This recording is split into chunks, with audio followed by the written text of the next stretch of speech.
Euro ও Copa শেষ হওয়ার পর বদলে গেছে ব্যালন ডিওরের হিসেব নিকেশ। দীর্ঘদিন ধরে মেসি ও রোনালদোর মধ্যে এই ট্রফি হাতবদল হলেও এবার সে তালিকায় শীর্ষস্থান থেকে অনেক দূরে এই দুই তারকা। চলুন দেখে আসি এবারের ট্রফি জয়ের দৌড়ে কারা আছেন এগিয়ে। 2024 ব্যালন ডিওরের হিসেব নিকেশে এসেছে বড় পরিবর্তন।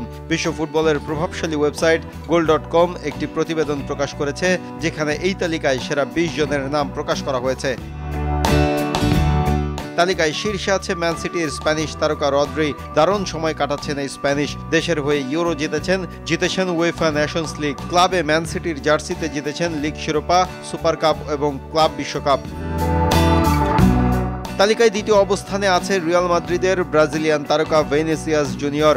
এরপর ক্রমান্বয়ে আছেন Jude Bellingham, Dani Carvajal, Lautaro Martinez, Toni Kroos, Kylian Mbappe, Harry কেইনরা। তালিকায় 16 নম্বরে আর্জেন্টাইন মহাতারকার অবস্থান। তবে এবারের আসরে আর্জেন্টাইন তারকা লাউতারো মার্টিনেজকে নজরে রাখতেই হচ্ছে। জাতীয় দল ও ক্লাব জার্সিতে মৌসুমটা দুর্দান্ত কাটানো এই মার্টিনেজ এবার আছে অনেকের নজরে।